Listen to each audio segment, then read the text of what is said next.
नमस्कार, स्वागत है आपका हमारे इस विशेष बुलेटिन में। मैं हूं रेशमा आपके साथ और मेरे साथ है मेरी सहयोगी मनीषा। आइए हेडलाइंस पर नजर डालते हैं।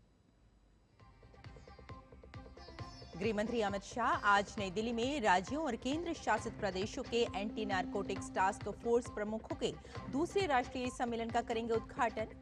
एनसीबी की वार्षिक रिपोर्ट भी की जाएगी जारी।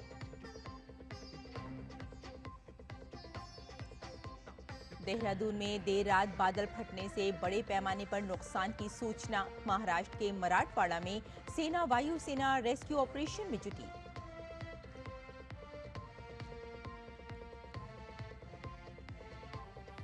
और झारखंड के में आज बहुत भारी बारिश का अलर्ट।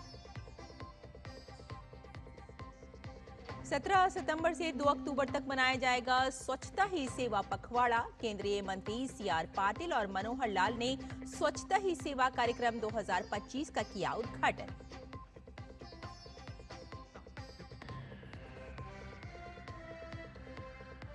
भारतीय महिला ग्रैंड मास्टर वैशाली रमेश बाबू ने उज्बेकिस्तान में फिडे महिला ग्रैंड स्विस का खिताब जीता।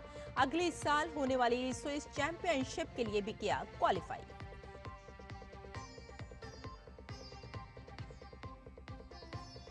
विज्ञान से वैश्विक कार्रवाई तक थीम के साथ आज दुनिया भर में मनाया जा रहा है विश्व ओजोन दिवस। ओजोन परत के संरक्षण के लिए विज्ञान को एक्शन में बदलना है उद्देश्य। और अब समाचार विस्तार से। गृह मंत्री अमित शाह आज नई दिल्ली में राज्यों और केंद्र शासित प्रदेशों के मादक रोधी बल प्रमुखों के राष्ट्रीय सम्मेलन का उद्घाटन करेंगे। इस अवसर पर Amit Shah narcotics control bureau NCB की वार्षिक रिपोर्ट 2024 भी जारी करेंगे। गृह मंत्री ऑनलाइन ड्रग डिस्पोजल अभियान का भी शुभारंभ करेंगे।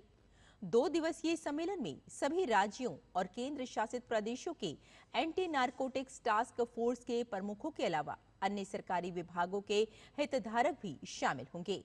ये सम्मेलन प्रधानमंत्री नरेंद्र मोदी की मादक पदार्थ मुक्त भारत की प्रतिबद्धता को बल देने और ये लक्ष्य प्राप्त करने की कार्य योजना तय करने का रणनीतिक मंच बनेगा।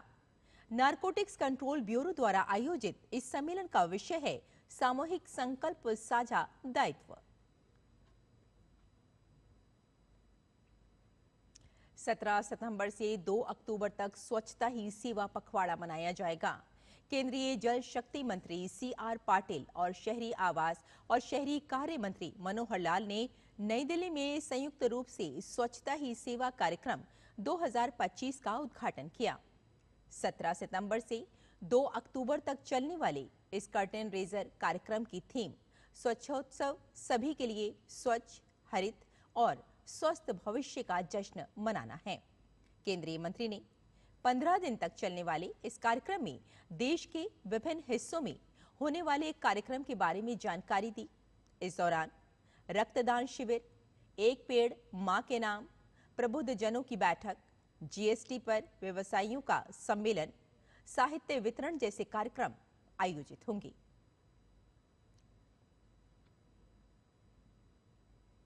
केंद्रीय स्वास्थ्य मंत्री जेपी नड्डा ने दिल्ली और राष्ट्रीय राजधानी क्षेत्र में डेंगू से निपटने की तैयारियों पर एक उच्च स्तरीय समीक्षा बैठक की अध्यक्षता की। बैठक में राज्यों से विशेष रूप से लंबे बरसाती मौसम और कुछ क्षेत्रों में जल भराव को देखते हुए तैयारियों का आंकलन करने को कहा गया। उन्हें दिल्ली और राष्ट्रीय राजधानी क्षेत्र में मच्छर जनित बीमारी पर तेजी से नियंत्रण, इसकी निगरानी मजबूत करने और त्वरित कदम उठाने की सलाह दी गई। जेपी नड्डा ने डेंगू पर नियंत्रण में सामुदायिक भूमिका पर जोर दिया। उन्होंने कहा कि डेंगू से निपटने की तैयारियों में अस्पतालों की तैयारी, अंतर क्षेत्रीय समन्वय और सामुदायिक सहभागिता महत्वपूर्ण भूमिका निभाते हैं। भारत में 2024 की तुलना में वर्ष 2025 में डेंगू के मामलों में 47% कमी और 73% कम मौत हुई है। महाराष्ट्र के बीड जिले में पिछले 24 घंटों से भारी बारिश के कारण जनजीवन पूरी तरह ठप हो गया है। लगातार बारिश के कारण अष्टी तहसील के कड़ा गांव में बाढ़ जैसी स्थिति पैदा हो गई है। गांव के कई घर नदी के पास बसे हुए हैं, जिस वजह से लोग काफी मुश्किल में हैं। प्रशासन ने रेस्क्यू ऑपरेशन तेज कर दिया है, जिसमें सेना और एनडीआरएफ की टीमें शामिल हैं। एनडीआरएफ ने बाढ़ जल बचाओ ऑपरेशन चलाया, जिससे नदी किनारे से लगभग 1 किलोमीटर दूर फंसे हुए परिवारों के 12 लोगों को बचाया गया। वहीं सिविल प्रशासन के समन्वय में ऑपरेशन अभी भी जारी है। हिमाचल प्रदेश के कुल्लू में बाढ़ के बाद पर्यटन स्थलों पर एडवेंचर गतिविधियां असुरक्षित घोषित कर दी गई हैं। जिला पर्यटन विकास अधिकारी ने आधिकारिक अधिसूचना जारी कर 30 सितंबर तक सभी एडवेंचर गतिविधियों को स्थगित करने का आदेश दिया है। ये फैसला हाल ही में आई बाढ़ के कारण लिया गया है, जिसने व्यास नदी के राफ्टिंग स्टार्ट और फिनिशिंग पॉइंट्स को प्रभावित किया है। वहीं पैराग्लाइडिंग लैंडिंग साइट्स भी क्षतिग्रस्त हो गई हैं। जिला पर्यटन विभाग ने स्थानीय लोगों और पर्यटकों से अपील की है कि वे असुरक्षित क्षेत्रों में जाने से बचें और सरकारी आदेश का पालन करें।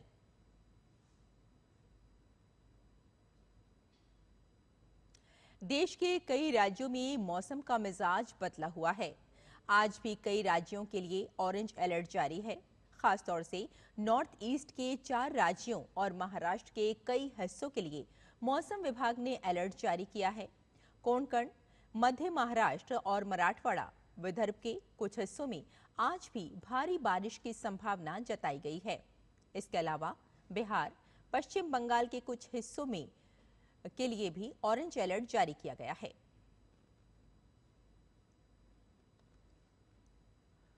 भारतीय रेलवे ने ऑनलाइन टिकट बुकिंग के नियमों में बड़ा बदलाव किया है। आगामी 1 अक्टूबर से आईआरसीटीसी की वेबसाइट और मोबाइल ऐप के माध्यम से सामान्य आरक्षण खुलने के पहले 15 मिनट के दौरान टिकट के लिए आधार प्रमाणीकरण अनिवार्य कर दिया गया है। वर्तमान में ये पाबंदी केवल तत्काल बुकिंग पर लागू है। इस निर्णय का मकसद टिकट आरक्षण प्रणाली का लाभ आम उपयोगकर्ता तक पहुंचाना है और इसका दुरुपयोग रोकना है। हालांकि कंप्यूटरीकृत यात्री आरक्षण प्रणाली काउंटरों के माध्यम से सामान्य आरक्षित टिकटों की बुकिंग के समय में कोई बदलाव नहीं होगा।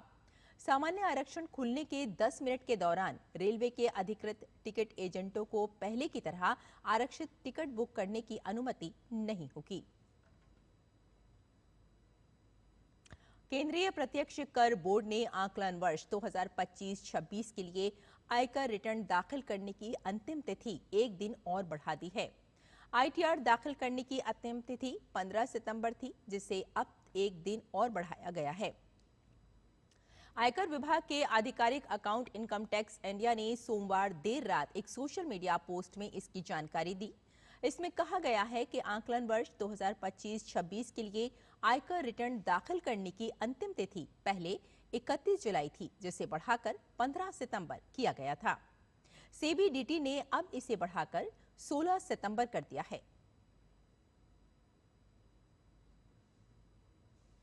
दुनिया भर में आज विश्व ओजोन दिवस मनाया जा रहा है। इस साल विज्ञान से वैश्विक कार्रवाई तक की थीम के साथ मनाया जा रहा है। इसका उद्देश्य ओजोन परत के संरक्षण के लिए विज्ञान को एक्शन में बदलना है। इस दिन को ओजोन की परत को बढ़ते प्रदूषण से संरक्षित करने के लिए मनाया जाता है।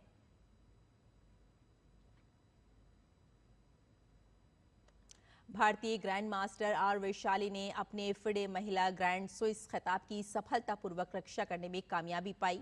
वैशाली ने प्रतियोगिता के अंतिम दौर में चीन की टैन झोंग ई के साथ ड्रॉ खेला। उन्होंने कुल 11 में से 8 अंक हासिल किए और लगातार दूसरे साल ये खिताब जीता।